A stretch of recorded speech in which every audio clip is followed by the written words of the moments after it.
So in a moment I'm going to introduce Eva, but before we do that, Susanna, who's one of our long-term staff at St. Ed Alternatives, is going to tell you a little bit about how Eva came to be here, a sort of a trail of synchronicities or whatever it is, but Susanna's going to talk to you for a couple of minutes, then I'm going to introduce Eva after that. Hello everyone. Serendipity is an extraordinary thing. Last October, I'd been working and it was a really cold, wet day, and I was on my way home and halfway down the steps at Piccadilly Circus when I suddenly remembered I had promised to go to an exhibition that was being run by our friend Tuck, and I knew that I absolutely had to go. So I retraced my steps and made my way to the China Centre. And yes, it was a wonderful exhibition, but I didn't know anybody there, and I was cold and wet, and it had been, a long day. And just as I was leaving the exhibition, I heard a voice, "Susanna!" And I turned around, and it was Arvind. And Arvind said to me, "Susanna, you must meet Eva Schloss's grandson." And I thought, well, I'm a polite person. Can't say no on my way home. So I met Eric, and we shook hands just like this. And I stood back, and then the light bulb moment. Eva Schloss, Holocaust survivor. Oh my goodness, Eva's story. And that play, and They Came For Me, which was based on Eva's story, and then the book after Auschwitz. And I just went, OMG, we have to invite Eva to speak here. And I'm really, really happy to say that we have Eva here tonight, but had I not retraced my steps to go back to that exhibition that I'd promised to go to, perhaps we would have never met. Arvind would not have called to me, and maybe we'd have waited much longer to have Eva. I'm deeply, deeply honoured that she's here, and now I'm going to hand the mic back to Malcolm. Thank you.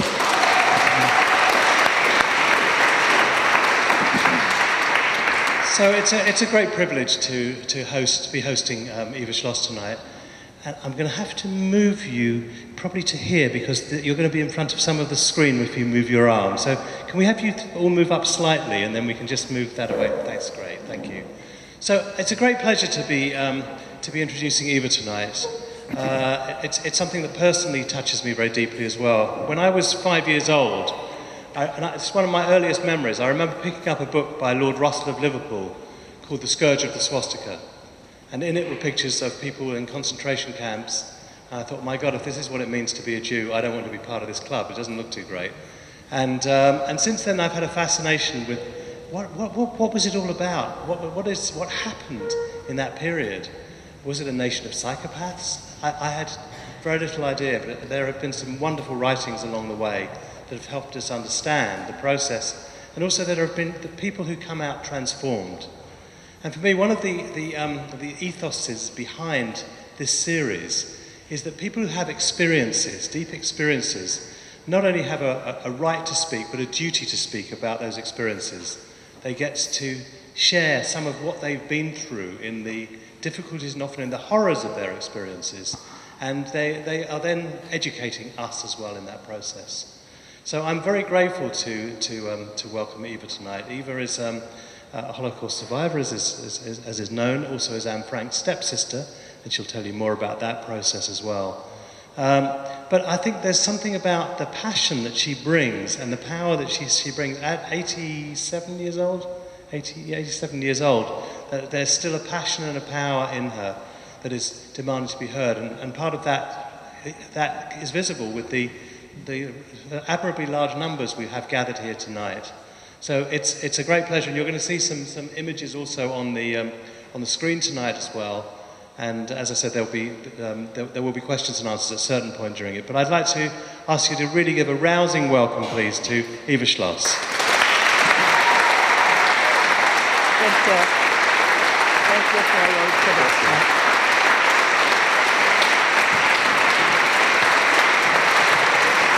Thank you.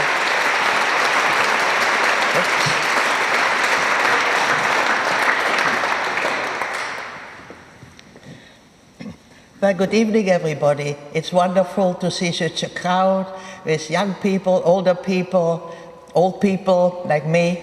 And it's unfortunately that we still have to talk about those terrible events, because it's now 80 years ago that all this happened, and people start to forget. Recently I was in America, and I came across a newspaper, and it said, you know, people come and visit Amsterdam to go to the Anne Frank house. That was a house where the family were hiding for 2 years till they were betrayed, because it's one of the big attractions in Amsterdam to visit the Anne Frank house.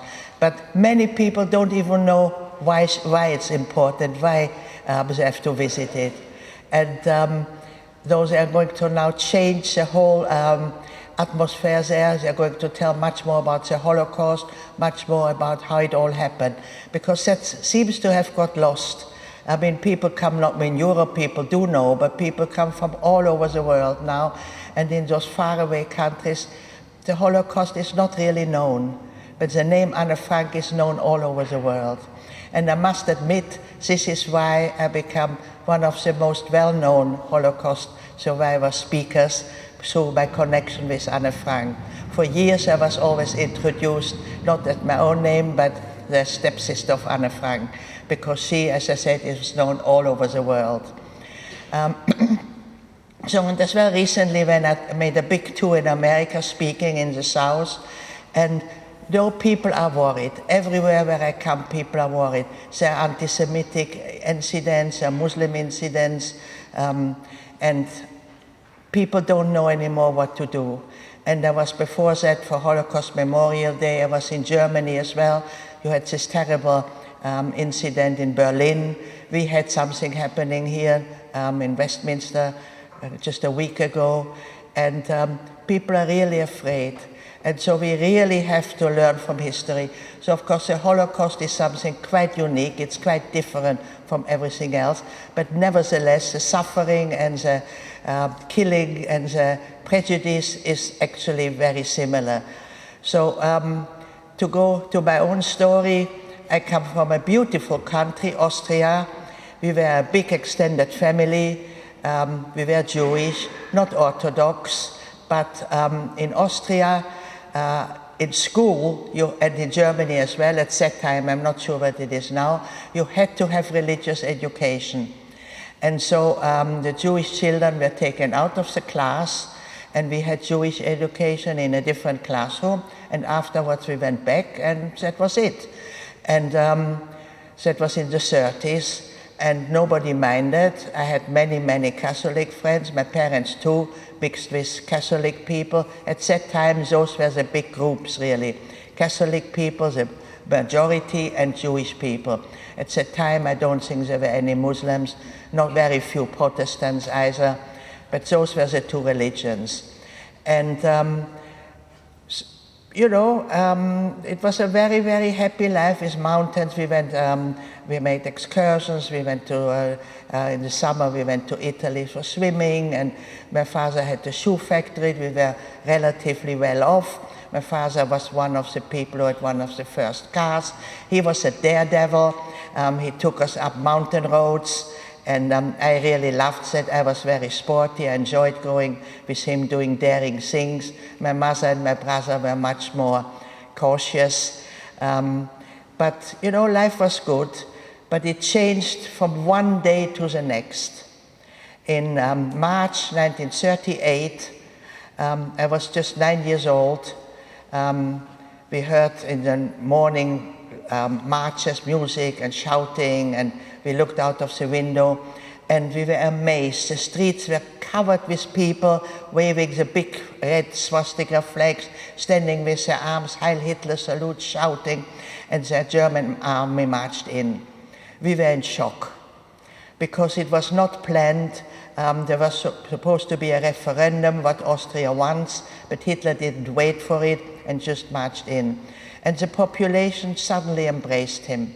Hitler was, of course, Austrian himself, and perhaps that might have helped that he became so popular in Austria. Jewish people started to be attacked really from the next day onwards, and that was the very first time that I experienced anti-Semitism. After school, I usually went to my best friend, who was a Catholic girl. On my way home, it was 10 minutes walk. And the next day, after the Nazis had marched in, the mother saw me, and I could see she was very cross. And when I came there, she said, "I never want to see you here again," and she slammed the door in my face. I went home crying. I said to my mother, "I don't understand. We didn't have a quarrel. What has happened?" My mother said, "Well, this is how life for Jewish people will be now. Very, very different." My brother, who was 12 years old, he came home. His face was all bashed up. His nose was bleeding. He looked terrible. And when my parents questioned him, "What has happened?" he said, "My own friends did that, and the teachers just watched it happening." So you can imagine that our parents decided we must leave as quickly as possible. But that was a big, big problem, and that is something which we see what is happening now. By 1938, it was already very, very difficult to get an exit visa and an entry visa. You had to have papers for everything. And in the early days in Germany, like the Frank family left Frankfurt in 1933, when Otto Frank saw the Nazis marching in the street, he said, "This is not a country where I want to bring up my family," and he was able to get out. That was 1933. But by 1938, most countries had closed their doors. That is something which we know now. They haven't built walls or gates between the countries, what is happening now, but you had to have a visa. And this was practically impossible to get. My father, he had business contact in Holland. He was able to get out 2 days after the Nazis came in, and we couldn't. And by the time we wanted to get out, it was practically impossible. So we heard that we could go illegally over the border. It's again something which we know. If we would have been caught, we would probably have been shot on the spot. But we were lucky, we got to Belgium. Belgium could let people in, but not officially. But once you were in, you could stay. So we were refugees. And that's why I take on now very much the plight of the refugees, because I know what it is to be a refugee. Unwanted, without money, depending on the goodwill of other people, to live in a country where you are not familiar with the customs, where you don't know the language, is really, really very hard. You know, people wouldn't leave their country if they don't have to. Unless you go because you have a good job or so. But to become a refugee is something you only do because you really are afraid for your life. And this is now really England, quite terrible. They say 20,000 people till 2020. I mean, that is a ridiculous amount of people. And then even if the refugees come in, you don't give them a chance to go to work and start a proper life. They were held in terrible camps and in accommodation where they are not allowed to work. And we need people to work, and people are very often very qualified people. So why not make use of them? So there's a lot of things we have to struggle with, and we have to try to alter, because we all have a voice. We can influence our governments. So so we ended up in Belgium, and my father was still in the Netherlands, and Hitler in the meantime started to go into Czechoslovakia, and then into Poland, and then the Second World War started. But there was actually no fighting in the West because there was no armies at the time, so one didn't really notice much in the beginning. Jewish people were deported from everywhere. That was the time when they started to build camps. Dachau was the very first camp near Munich, and it wasn't really built for Jewish people, but it was built really for communists.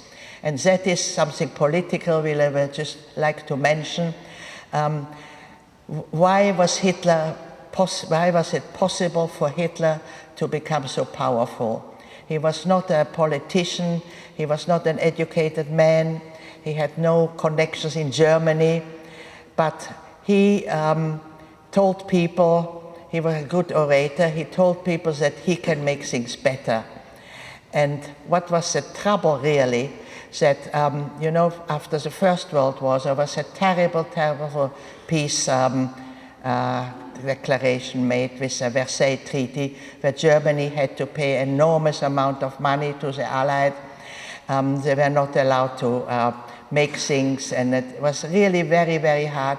And Germany and Austria, I've heard stories from my parents and grandparents, it was a terrible, terrible poverty, hunger even, practically starvation. There was no work, and many governments, the Weimar Republic started in Germany, people tried to get a government going, but they always failed.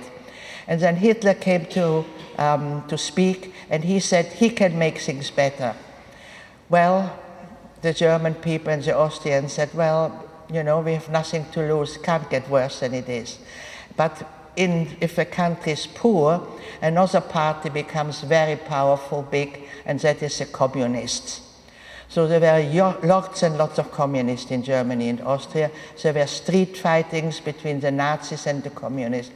And that is really the terrible thing, that the whole world, America, England, the Vatican, the free world, were more afraid of communism than of Hitler. They said, let Hitler come to power and he will fight communism. So nobody really stopped Hitler. According to the Versailles Treaty, he was not allowed to produce arms, but they let him do that. So because then he could fight the communists. And the first concentration camp, like Dachau, was actually built for communists.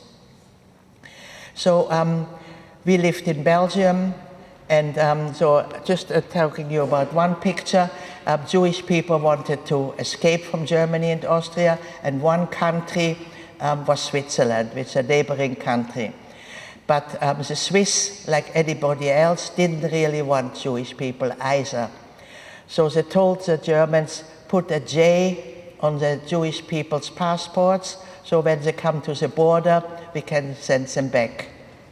We were Austrians, but when the Nazis came, we lost our Austrian nationality, and we had to take German passport. So here you can see a German passport. It's my mother's passport with a big J printed on top. So later, we lost even that German nationality and we became stateless, meaning that no country can protect you. You know, if a British citizen commits a crime somewhere in Asia or wherever, the government will protect him, will try to send a lawyer, will try to find out how they can have a court case or what is really the case. But if you're stateless, nobody is responsible for you, and so they can do whatever they want with us. And that is what happened to all the Jewish people. We were all stateless, and then, of course, when they started to deport us, nobody really was responsible for us, and nobody cared either. So my father tried desperately to get a visa for us to come and live in Amsterdam as well, where he was going to live then. So I've got a few more pictures from the passports. You can see the stamps everywhere. And that's my mother's passport, and we children were in the passport. On the one side underneath, you can see my brother, Heinz Felix, but every Jewish boy and man had to be called Israel on top of it. Very childish, really. And every Jewish woman or child, female, had to be called Sarah. So it was a matriarch and patriarch. Can you see it? Right at the little corner there. And so in February 1940, so during the war already, my father got a visa for us to move to Amsterdam to the Merwede plan. That's another picture. Everywhere you had to go to the police every week to report where you are, what you're doing, and so on. But That is a Mervedeplein. That is a picture taken from that time, so in 1940. Apartments on both sides and a big open space in the middle. It still looks similar, but there are now trees and grass and a statue of Anne Frank actually as well on this square. But at the time, if you live in an apartment, you have no garden for children to play, and so all the children from the neighborhood, not just from the square, came there to play after school. And one day, a little girl came to me and introduced herself, and you can guess who it was. She said her name was Anne Frank. At that time, of course, she was not well known, and she became just one of my playmates. I couldn't speak Dutch much, and she asked me where I came from, and I said, from Austria, really. And she said, oh, we come from Germany, and she took me to her apartment to meet her family, and I met her mother, her older sister, and her father, and her father made a great impression on me. He was very nice. He spoke German to me, which helped me a lot. And we became friends, but not really best friends, because I was, like I told you, I was a tomboy, but Anna was already a very sophisticated little girl, interested in her hairstyles and clothes, and as well as on boys. And when I told her I had an older brother, she said, oh, when can I come to your apartment to meet him? But he wasn't really interested in a little girl the age of his own sister. But as I say, we became friends and we played together after school. Anna went to a local Montessori school. I went to the ordinary school. Later on, I was thinking, well, Otto must have realized that she does need special attention, because her older sister went to the ordinary local school. So, and in Holland, life turned out to be quite nice. The Dutch were very, very friendly. Everybody wanted to be my best friend. And I got a bicycle, and I looked very Dutch, and everybody said, yeah, you look like a Dutch meisje, like a Dutch little girl. And we settled in, but unfortunately not for very long. Because in May, in the night, we heard aeroplanes and guns, and we put on the radio, and it said, terrible news, the Germans are trying to invade our country, but we are going to fight them. Well, little did this little country know the power of the German army. And as well, in this war, it was the very first time that they bombarded a civilian city, Rotterdam, with 3,000 casualties, and they threatened if the Dutch are not giving in, they're going to bombard all the cities. The Dutch royal family escaped, which wasn't a great help for the morale of the people, and first to England and later to Canada. And after 5 days, the Dutch gave up. We still tried in the night to go to the harbor, to catch a boat, to go to England, but it was too late. All the boats had gone. So we went back and thought, well, we'll see what happens. And actually nothing happened. Life went on like it used to be. And we thought, well, perhaps the Germans have had enough of the anti-Semitic behavior. But they just gave the Dutch some time to get used to the occupation. So slowly, the measures against the Jewish people started to come. And it was, at the time in the beginning, it was a nuisance. It was not life-threatening. And we didn't really mind that much. Like we were not allowed to go to cinemas or theaters, or the children were not allowed to go to swimming pools and to sport activities and things like that. Then we were not allowed on public transport, where everybody had a bicycle. It didn't really matter so much. But slowly the measures became more and more difficult. We had to hand in our bicycles, so we had to walk. And then we were not allowed to go and visit Christians in their homes. So they tried to isolate the Jewish population from the ordinary population. And it became harder and harder. And then we had to wear a yellow star, not with this text, that just Jew was written on it, on your outside clothes. And what happened was that especially young men, when they were out going to school or walking or whatever, they disappeared. And there was no way finding out what had happened. They were just never seen again. So life became really quite dangerous, especially for youngish men. And then we had to leave our schools and go to Jewish schools. Well, you would say, well, so what? There are now Jewish schools here. People choose to send the children to Jewish schools. But it became dangerous. The Nazis knew there were a lot of Jewish kids, and they came with trucks sometimes, went into certain classrooms, said to the children, go down in the truck, and they drove off. The parents waited in the evening for the children to come home, and they just never turned up. They went to the local police, they tried to find out where the children, never got any information. Again, only after the war did one hear they were sent to Mauthausen. Have you ever heard that name? That is a really terrible Austrian death camp. There were cliffs there, stone quarries, where they were just thrown down from the cliffs. So luckily we didn't know that at the time, but we did know that the people had disappeared, so that was bad news anyway. So like this, we lived sort of in fear.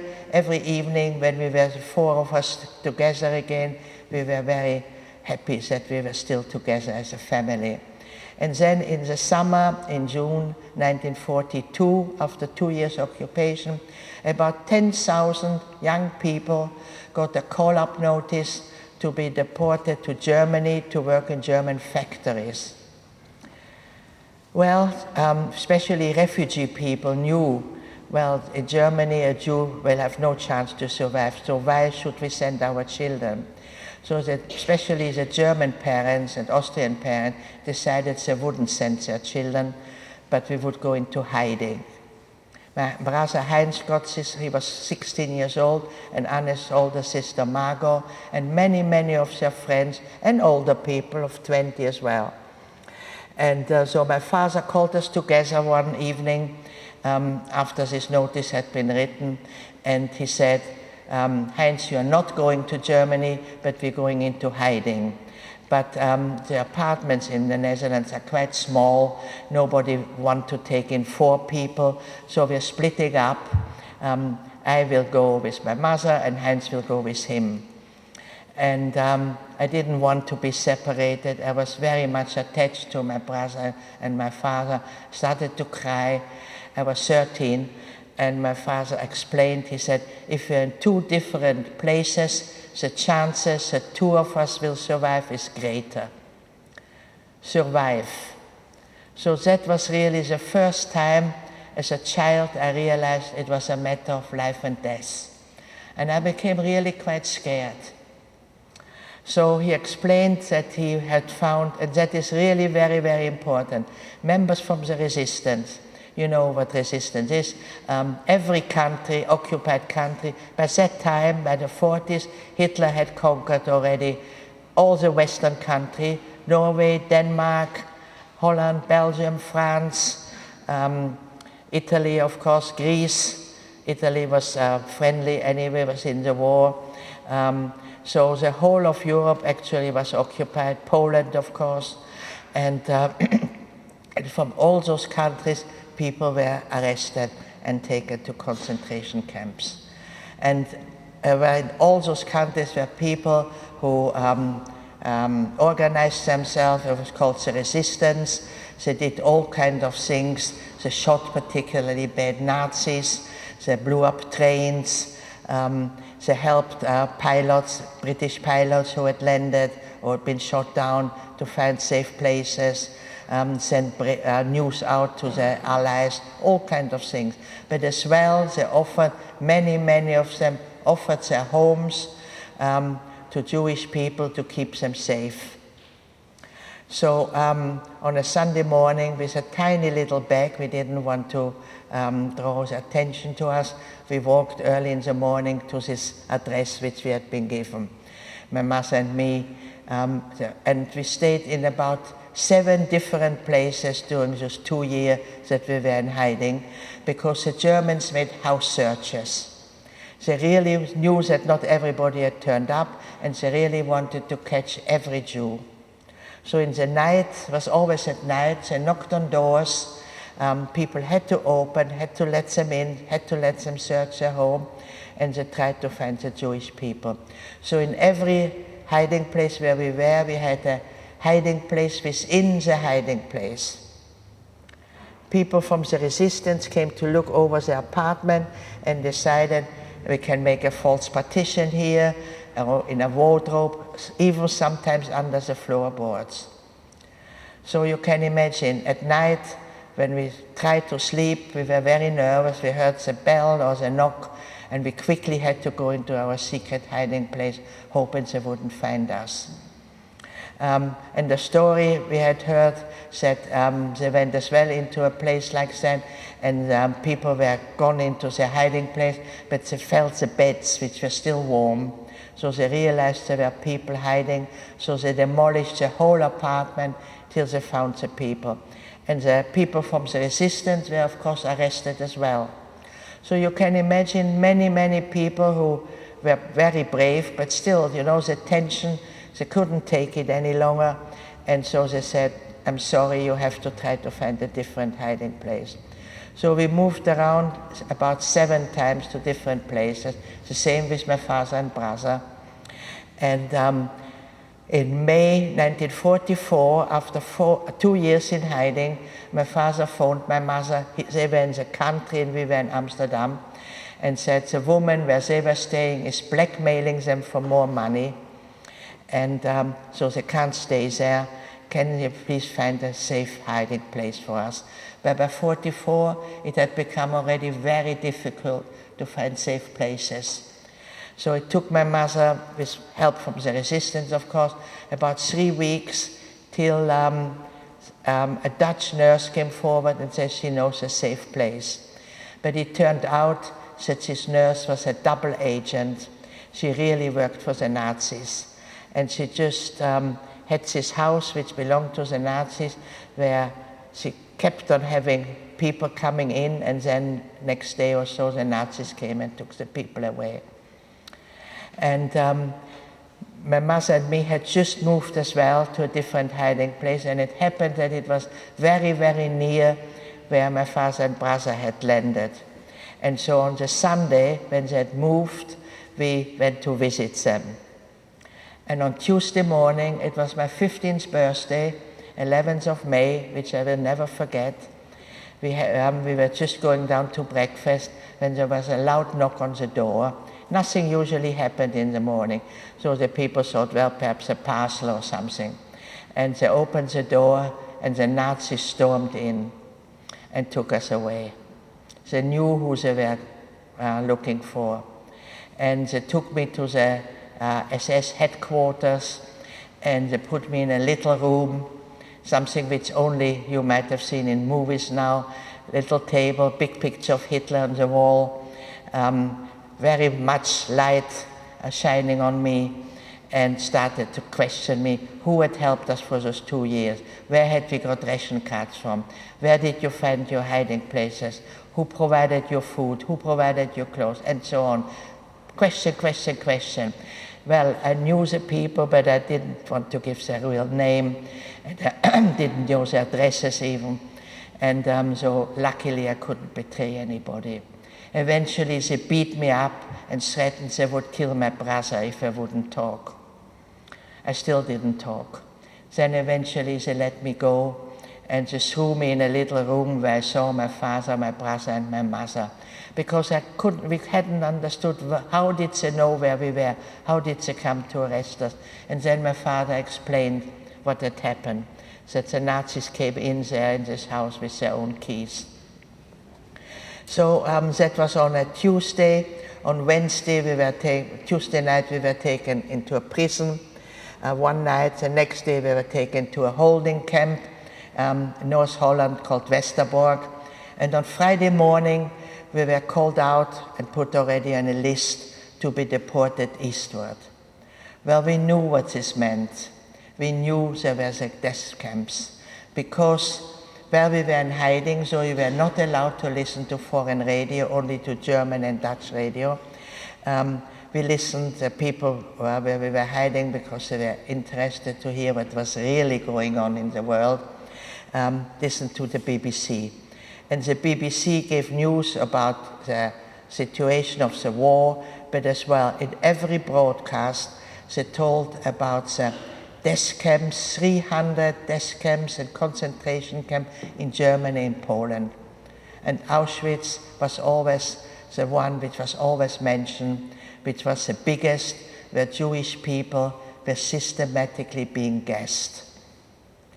So they told us that. So, of course, the Germans never told you what they were going to do with you. So we were pushed into this, you might have seen pictures of, haven't got one of that, cattle truck, goods train, metal things, with only a tiny little opening. There were 2 buckets, one for clean water, the other one for using as a toilet. There were about 80 people. It was very, very hot. There was not enough room to sit, so most people had to stand. And this journey lasted about 3-4 days. People fainted.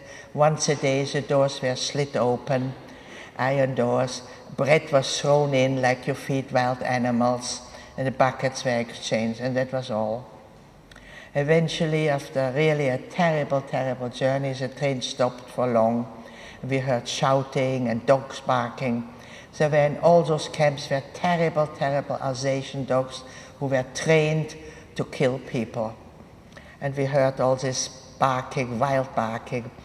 And so the doors were open and we were told to jump down, and we looked around and we were on a platform, and in big letters it said Auschwitz in German and Auschwitz in Polish. It was a Polish, smallish town where on the outside they had built this enormous camp, Auschwitz, Birkenau, Monoway. There were about 10 square miles of concentration camps. And so at this moment, we really thought the end of our life is very, very near. I just turned 15, my brother was 17, my mother 40, my father just 45. In the cattle truck on this terrible journey, my brother, just tell you a little bit about my brother. He was quite different from me. I was a sporty, strong child. He was the boy, but he was more artistic. He didn't like sport very much, but he was a wonderful musician. He could play any instrument you gave him. He had the perfect ear, but in hiding, of course, you had to be completely quiet. So he couldn't carry on with his music, so he thought, well, I will occupy myself, and he started to paint. And he created some amazing artwork, and he told me in the cattle truck, before they escaped from this woman who blackmailed them, he hid the painting under the floorboard with a notice on it, belongs to Heinz Geiringer, and after the war, he's coming back to pick it up. He said, you'll be amazed what I've achieved.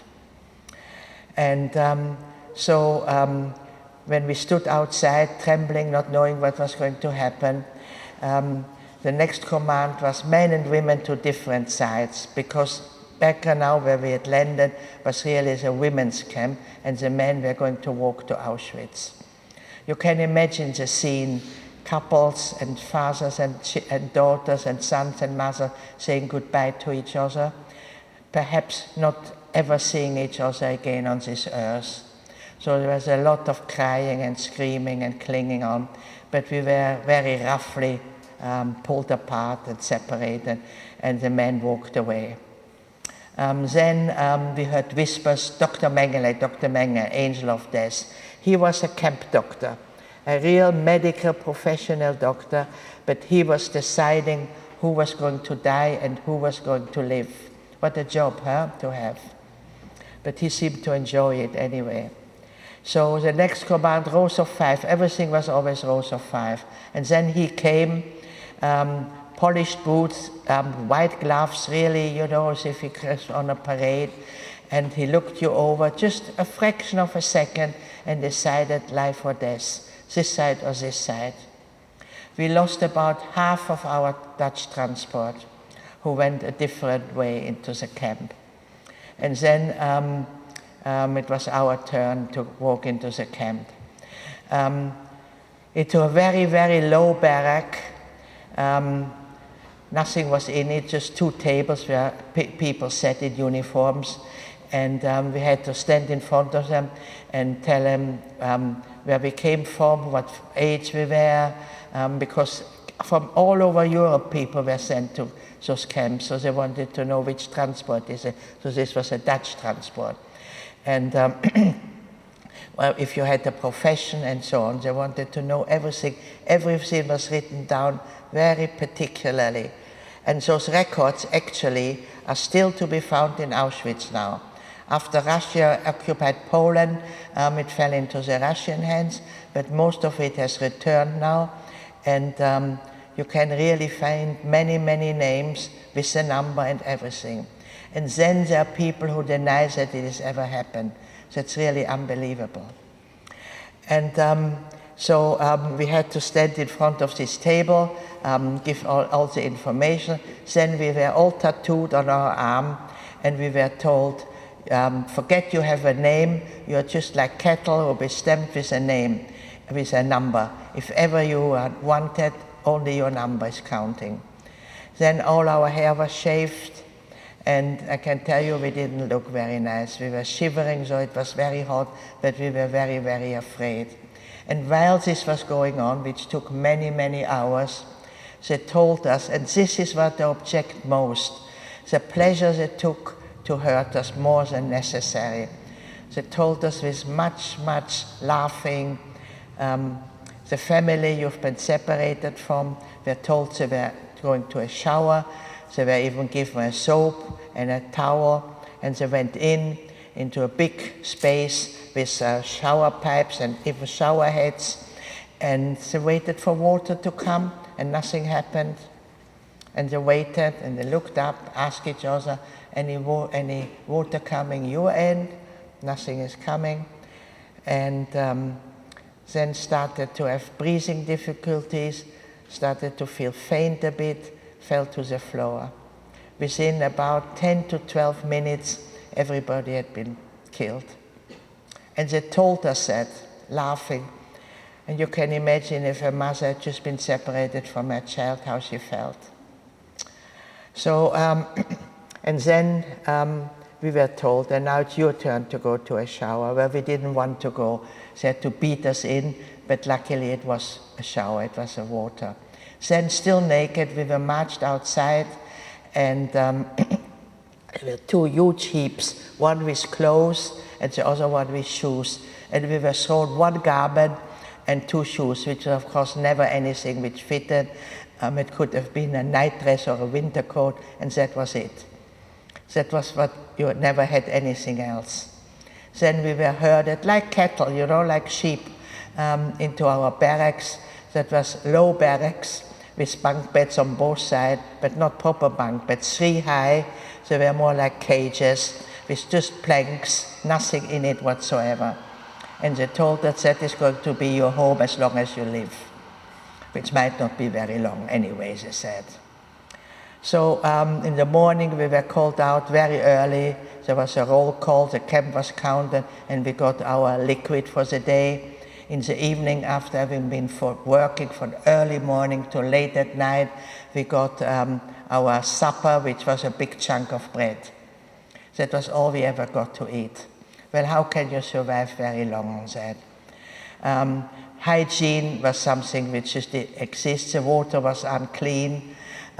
We had lots of lice and bed bugs, and we had practically no opportunity to wash, so the filth was unbelievable, and the illnesses started to come. Typhus, dysentery, cholera, all those illnesses.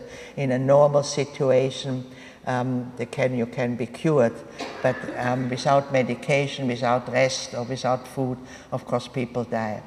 So it happened very often that the person next to you in the morning didn't wake up, had died while you were sleeping.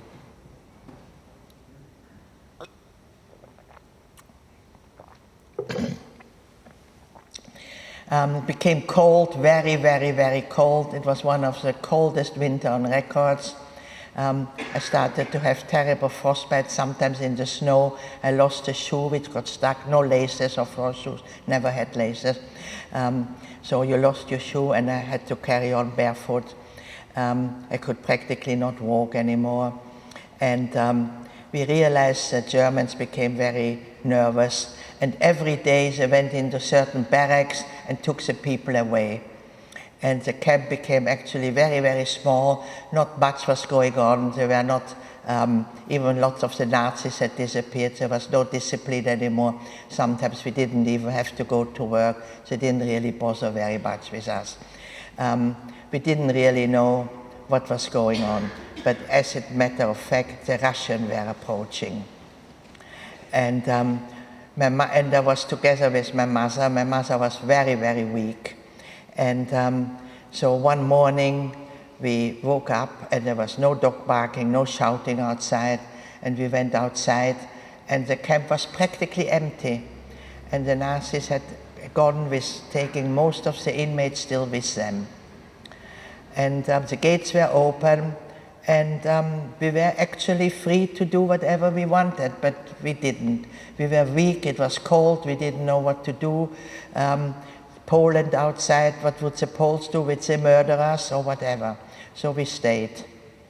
We were 10 days on our own, and then one day again I was investigating with some other people what was going on, and we saw in the distance and at the gate a huge creature, all in icicles and fur, and from the distance it looked as if it was a bear. But when we looked closer we realized it was a man. It was a Russian scout who had come to investigate the camp. And he came into the barracks and told us in Polish, with Polish people he could speak, that he's just a forerunner, a scout, but the army will come soon and help us. And he left again, and a few days later, indeed, the Russian army came with tanks and horses and field kitchens and spent the night with us, and they cooked our first wonderful meal, a cabbage soup. And the smell nearly drove us mad, you know, it was just wonderful. And they gave us big metal bowls, and we just ate and ate and ate. But in the morning, many people had died from overeating because the body just couldn't digest the food. So we realized how careful we had to be. And they left again because they were fighting the Nazis. And then I decided I would go to the men camp to try to find my father and brother. So I walked to Auschwitz, and in Auschwitz it was, if ever you go, you will see in Auschwitz the barracks are much more solid. And the Russians had made their headquarters there.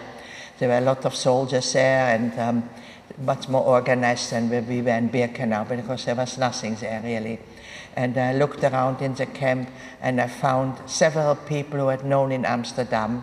And one looked very, very familiar to me, and I looked at him and I said to him, "Don't I know you?" He said, "Yes, I'm Otto Frank, Anne's father." And the first question he said, "Did you see my girls? Did you see Anne or Margot or my wife?" And I hadn't seen them, of course. And I asked, "Have you seen my father or brother?" He said, "Yes, they were here, but they've gone 10 days ago with the Nazis." So I thought, well, perhaps the war will end soon and they'll be okay. So I went back to fetch my mother and I brought her back to Auschwitz.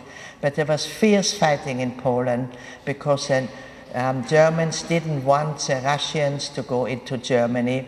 You might have heard that when they went into Germany, they behaved really very badly. They looted and shot people and raped and so on. But to us, they were very, very good. They looked after us, gave us food, gave us clothes, medication, everything. But they decided they wouldn't leave us there because the Germans might still come back.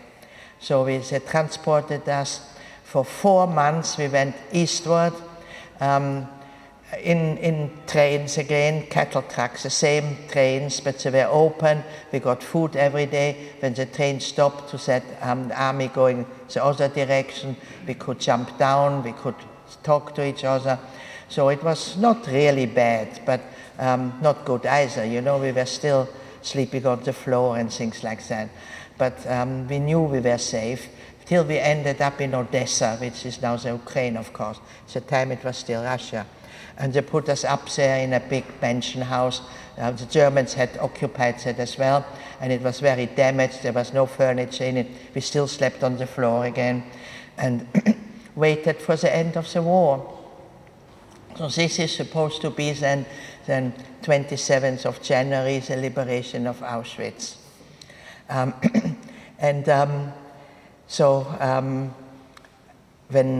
That was then 8th of May when we heard that the war was really finished. That was then really great jubilation. We had made it. And we still had a long way to go back to Amsterdam. Otto Frank was with us all along during this journey. And eventually we ended up in Amsterdam. So we traveled from end of January till June, till we got back to Amsterdam. And in Amsterdam, we were dropped at the station, and that was it. There was no welcoming committee, no food, no money, nothing. We still had really nothing. And then we heard what had happened. You know, there are also other countries like Belgium and France and Greece were already liberated with the invasion. But Holland was occupied till the end of the war. And the Germans took everything the Dutch produced to feed their own people, which is perhaps understandable. But in Holland it was called the hunger winter. And tens of thousands of people perished in their own apartment, just died, and bodies were lying in the apartment because there was really no food whatsoever. People went to the farmers, came back with one potato to feed a family of 5 for a week. Well, how can you live on that? There were no cats and dogs anymore. It had all been eaten. People ate tulip bulbs and grass and whatever. But many, many people died. And when more people came through Germany and from other borders to want shelter and food and so on, you know, there was just nothing to give. So we ended up again in a bit of a chaos. But we were eventually very, very lucky. We were able to get back to the apartment because when we came to Amsterdam, my father rented a furnished apartment belonging to a non-Jewish person, and she let us move in again. And then we waited for news from my father and brother, and hoping they would return as well. It was again a very, very nerve-wracking period. You put adverts in the papers, you went to the station to look, you asked people, have you been in this camp, how do you know, have you met this person, and so on. But we didn't get any information. Eventually, we heard from the Red Cross a very informal letter, not very sympathetic. We have to tell to my mother, we have to tell you that your husband Erich Geiger and your son Heinz Geringer perished in Mauthausen in this horrific Austrian death camp, several days before the American army came to liberate that camp. Well, that was for us our last straw. We had really hoped I had survived because I hoped life would get back to normal eventually. But when that didn't happen, I became very, very depressed. I just want to show you a little bit of pictures of Auschwitz. That is, of course, a very famous gate to Birkenau, actually. This is confiscated everything people brought along. And I think this is shoes. But, you know, the war effort actually helped the Germans a great deal because practically everything what was decent, what Jewish people brought, which was taken away from them, was shipped to Germany. Clothes and bedding and shoes and glasses and prams and whatever people brought along. Only the bad things, and towards the end, they didn't take it anymore, it was left. But you know, the bombed cities were supplied with all those stolen goods from the Jewish people.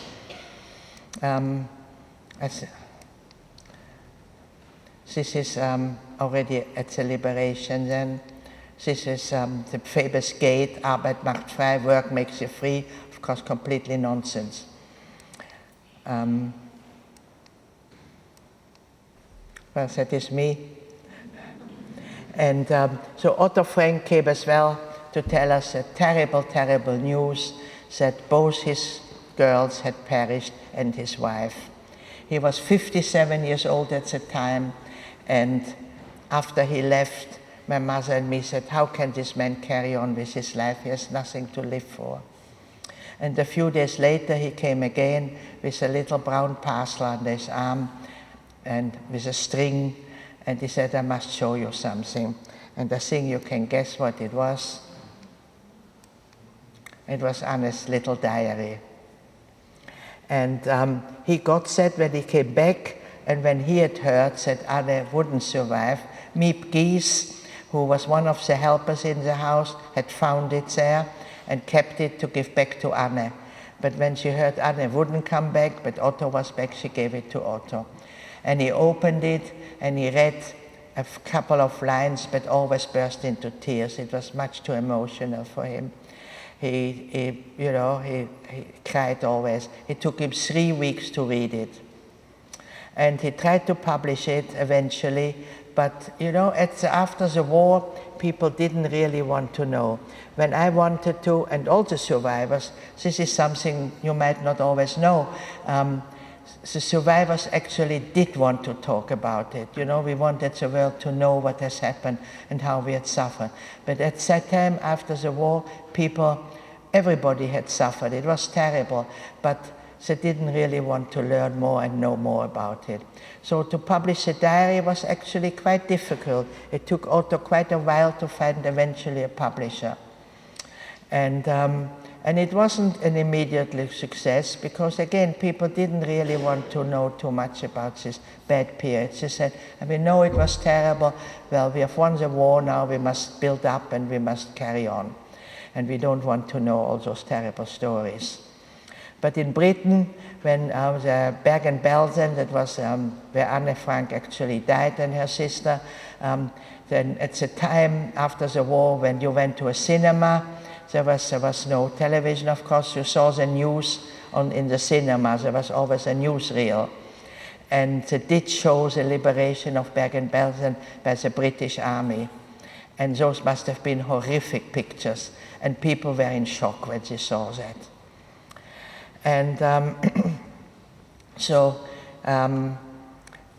life without our families became really, really very hard.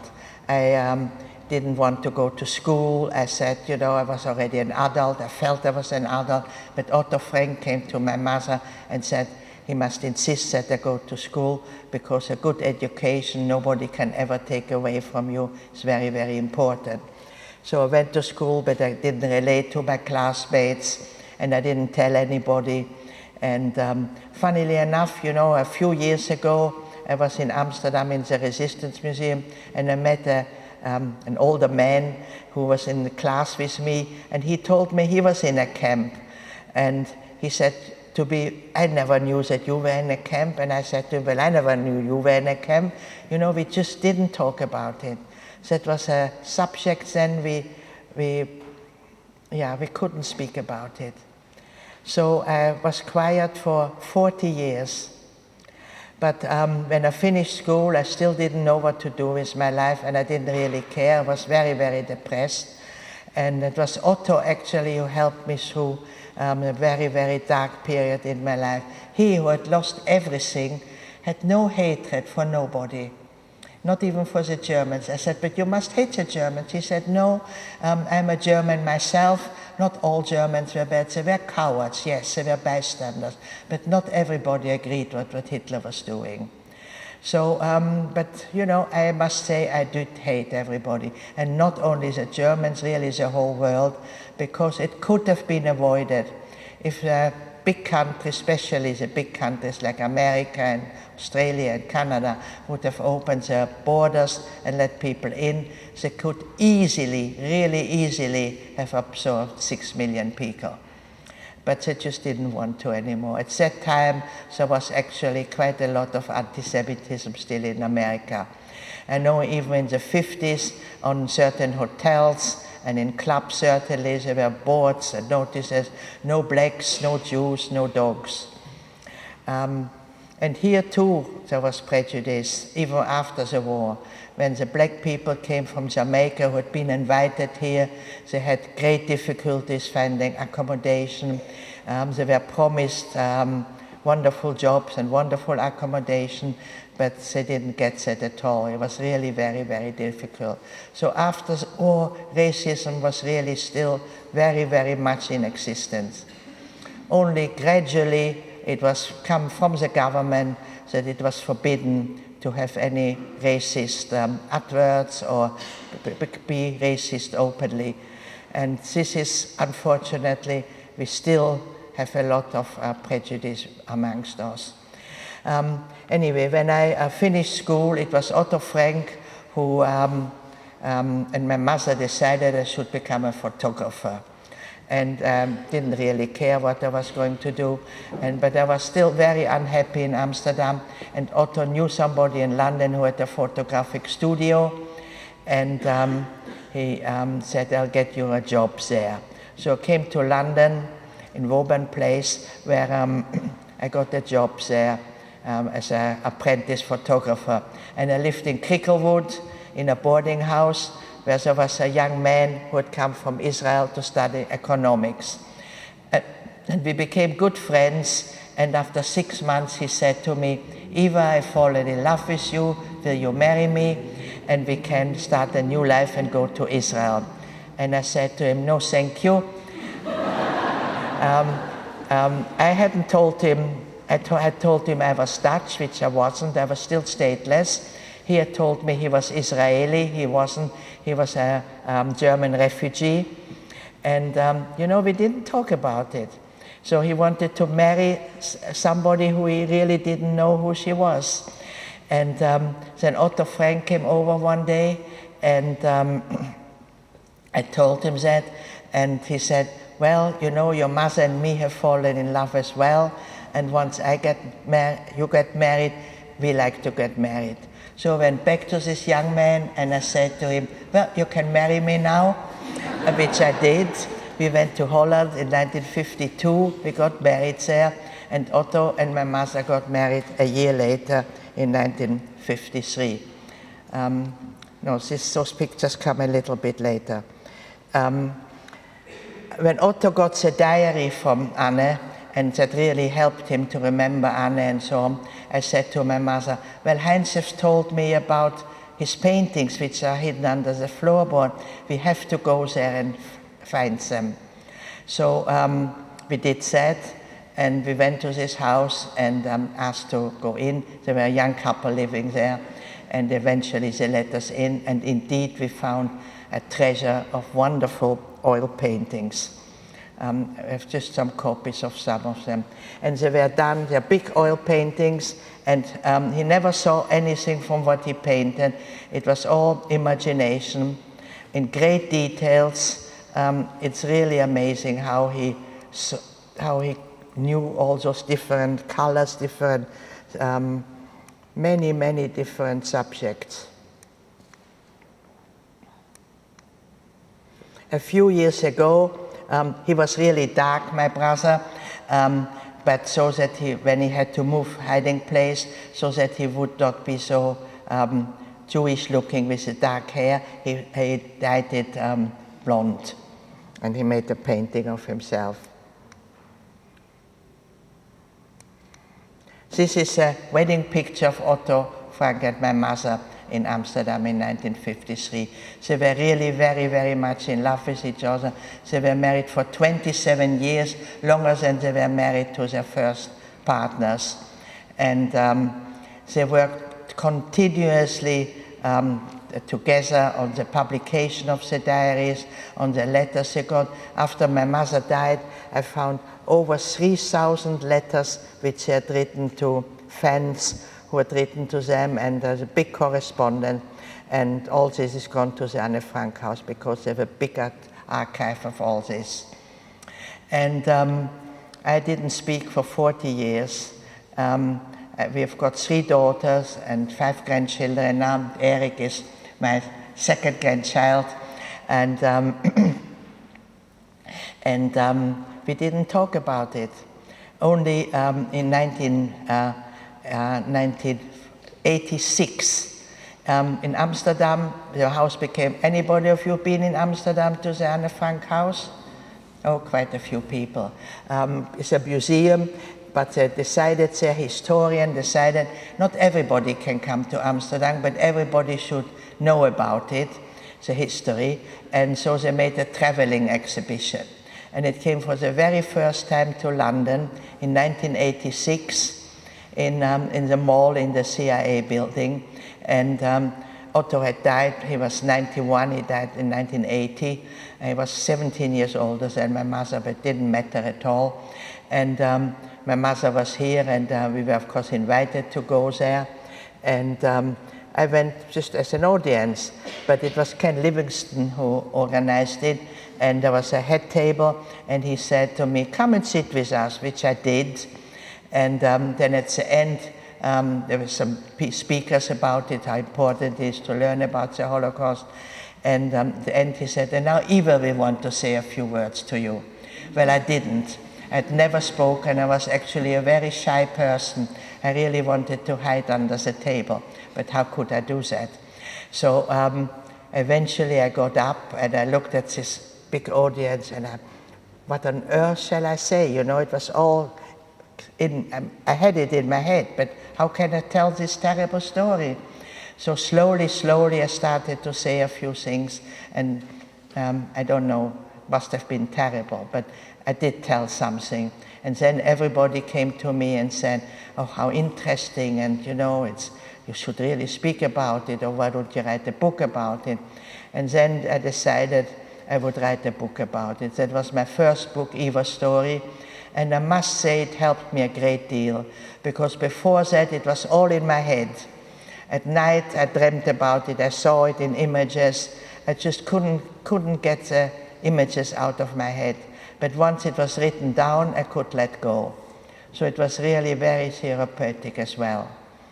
And then several years later I was thinking, about the paintings of my brother. You know, one of the things Anne says in her diary, when she dies, she would like to become immortal. And of course, she actually has become immortal, because wherever you go, everybody knows her name, Anne Frank. She's a child victim of the Nazis, about the Holocaust. People don't always read the diary, don't even know her whole story, but they know her name. So she has really, she's in people's memory. And that is really what we all want to be, if we have lived here, not to be forgotten.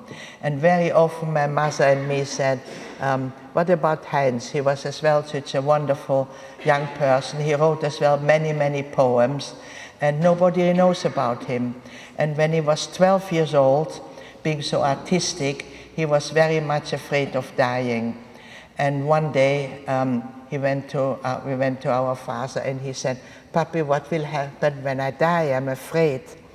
And my father said, well, of course your body will disintegrate, but when you, now lost the track. When you have children, you will live on in your children. And then this 12-year-old boy says, but what if I die before I have any children? And my father thought a moment and he said, well, we are all a link in a back chain which goes from generation to generation. Nothing gets lost. Whatever you have done, even in your short life, somebody will remember. And that is really what we all want. When I was in Russia a few years ago, you know, in Israel there's this big Holocaust museum, Yad Vashem, and people from that museum still go to Poland and Russia to try to find the names of people, especially the villages which have been all murdered, to still find the name of the people so that they can put them in their archive in their museum, that at least the name of those people who have died is known. And that is really what we all want, to be remembered at least. And so I decided that I would write a book about Heinz, the promise, so that Heinz won't be forgotten. And I told you he wrote as well many poems, and I would like to end with reading a poem. But I have as well still one more picture here. That is the Anne Frank house from the back, where if you've read the diary, you might perhaps remember that Anne wrote a lot about the chestnut tree. There's a big chestnut tree there, and she could only look out from the window, from the top window, where she saw the tree, and she saw the season when it was in blossom, or when in autumn when it lost the leaves. And the tree was very, very old, and the tree started to die, and it had to be chopped down. And everything connected with Anne Frank makes big news, and it was in all the paper and on television and on Facebook and whatever. And Anne Frank house got thousands of phone calls and letters and emails. You can't cut this tree down, that's a memory for Anne Frank, you have to keep it. So they made a big cage around to keep it. But there was a big storm, and it fell over and it was gone. And when I heard this story, I was actually very upset about it. I said, when millions of people were taken to their deaths, the world was silent. There was no protest. The whole world knew what was going on, but nobody ever protested about this. And when an old tree, that is nature, is dying, well, you know, you just cut it down and you plant another tree. So we have to have our priorities right. Life is still the most precious thing, human lives. So, and as I said to you, my brother wrote as well many, many poems, and he was very occupied with dying and death, and this is quite a sad poem. They were in Dutch, unfortunately, so I have only a few translated. But I'd like to end with reading you that poem. Don't cry, Mama. Mama, do I have to die already? I heard the doctor say so. Please, Mama, don't cry. Heaven is such a beautiful place, and soon we'll be together again. Mama, what will my little sister say when she wants to play with me again? Please, Mama, don't cry. After all, I'll be seeing Dad again. He's been waiting up there so long already. Remember to take good care of the kitten. She loves me so. Please, Mama, don't cry. Do you still love me as much as ever? Are you still with me? Please tell me, Mama. Please hold my hand for just a minute. It seems so misty in the room. Please, Mama, don't cry. Mama, just one more thing. Please kiss me goodbye. Many of his poems has a subject of death and dying. Thank you very much.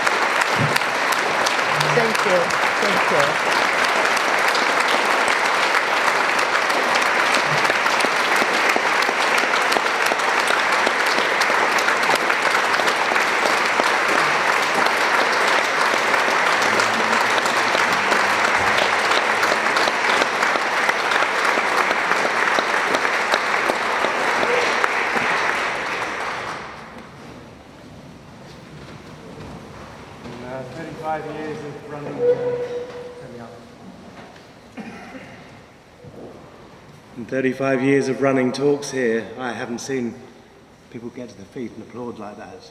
And it's a tribute to you, Eva. So we've got literally 5 minutes for questions. So I'd like you to really capture the essence of what you want to ask, and we'll maybe throw 3 or 4 questions Eva's way. Imran will bring the mic round.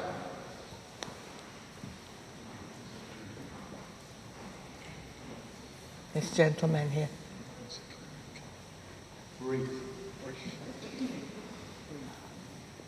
stand next to Mike. So Imran's going to repeat the question. Thank you. Yes, thank you so much.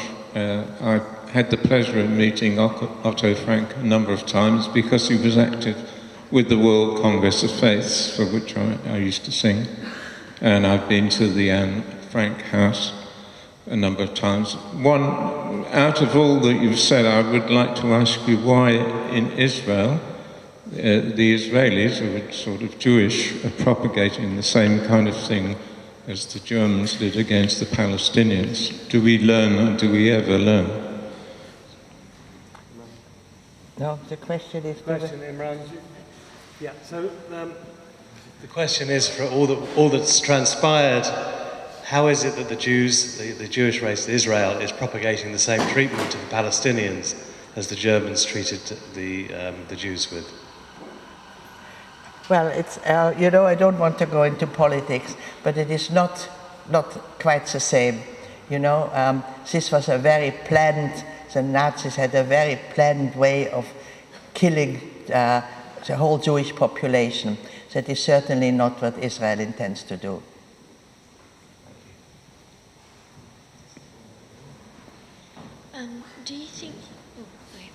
Do you think the German people knew what was going on at the time? Because in The Boy in the Striped Pyjamas, in the film, not the book, it actually says that it was the camps of Auschwitz in particular was promoted as a great place for children to live, and they had cafes and all sorts. Do you think that the people in Berlin and Germany knew?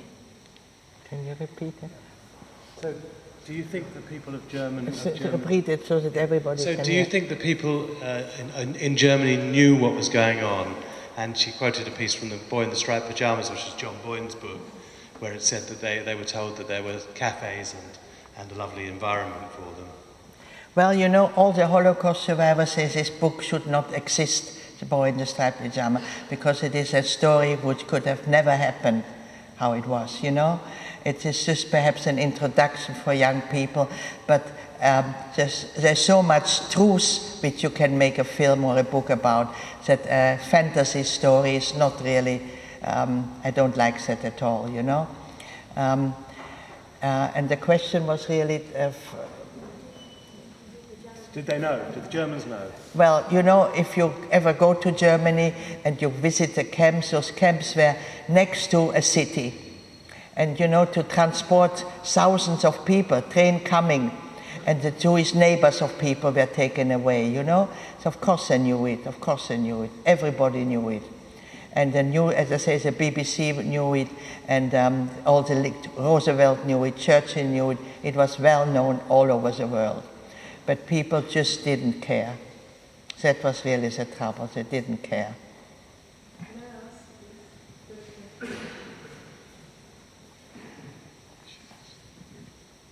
Good question. Good evening, and thank you so much for most wonderful and touching story. I felt so moved by you, and I'm so glad.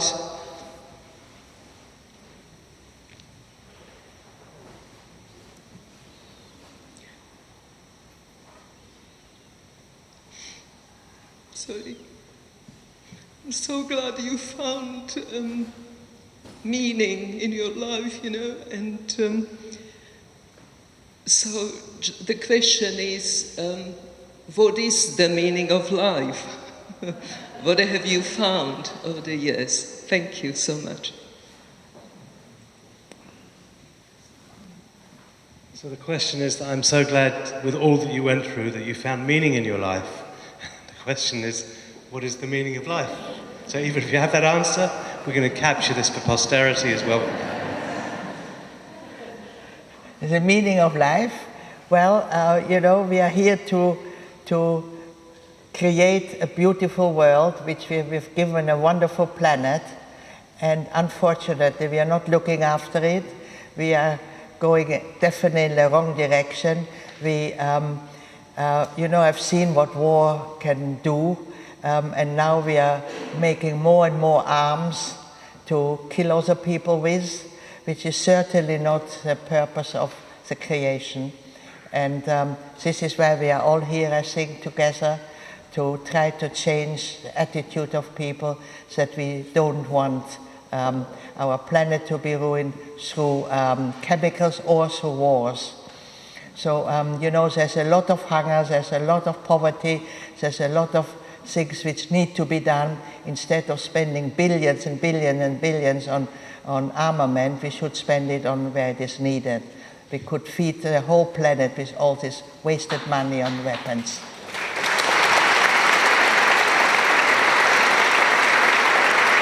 We'll take one more. And this is the last question. Last question. A really amazing talk, so thank you very much.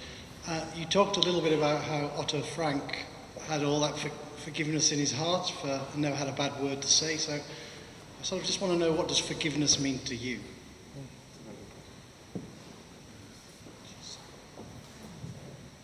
So the question is, you talked about Otto Frank, who obviously was a wonderful role model, that he had forgiveness in his heart and held no hatred for anyone. What does forgiveness mean to you? I'm afraid it will be a bit of a longer story.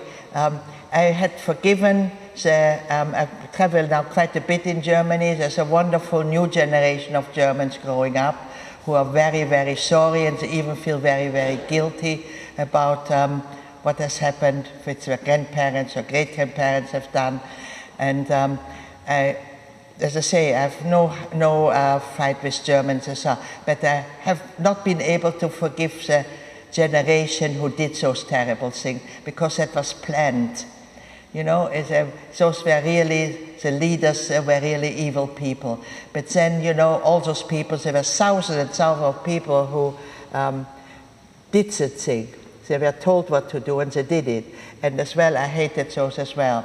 But recently, when I was in Germany and I gave a talk, I got a letter from a woman in my hotel the next day, and she told that she went with her daughter to my talk, and in the evening they talked about it still. They had never heard the Holocaust survivor speaking. And then the daughter asked the mother, what actually did grandfather do in the war? And the mother said, he was a Nazi and he killed many, many people. He was a murderer. And the granddaughter became furious and sky, and they quarreled with the mother. And then she explained that her father was a teacher, but when he came back from the war, he was a broken man. He only occupied himself with religion and with philosophy. She said, I didn't really have a father. He never played with me, never smiled at me.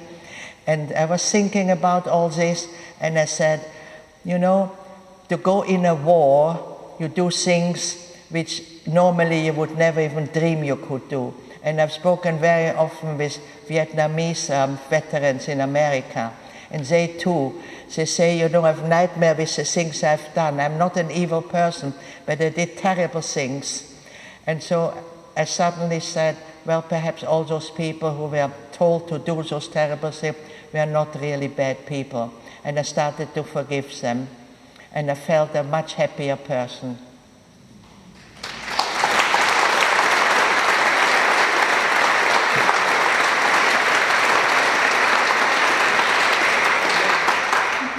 So I want to thank Eva Schloss very much. It's rare to hear such a brilliant bearing witness. It's so rare to see someone who's borne witness in this way and has come through as wise, and has come through as someone who's educating, who's come through as a woman who brings peace. And I'd like to finish, instead of the normal asking for another round of applause, I'd like to finish with a silence for 1 minute for the victims of the Holocaust. So let's take some silence and just take some prayers into our heart that we will never create that terror again in our lifetimes, and we'll do what we can to fight for well-being and love to be part of this world. So we'll take a minute, and then Richard will ring the bell.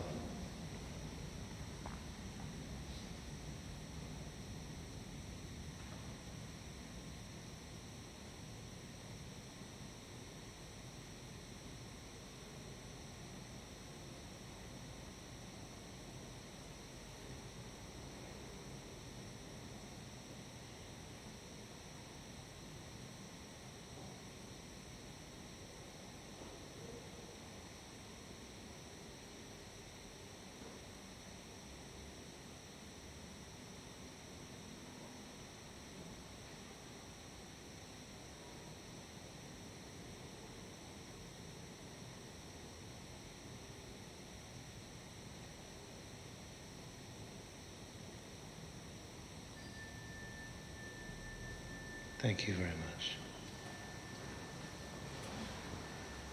So, Eva, I'd like to just say how grateful I am that you've been here. I'd like to say how grateful I am that the audience have responded in the way that you have as well. I think this is a mark of a dialogue that's been beautifully created. And Eva will be around to talk to you afterwards, and she has some signed books. They're going to go, but they're on the table. They're ridiculously cheap as well. So, thank you. There's good food to share now. And remember, there's nothing here next Monday or the Monday afterwards. Thank you very much.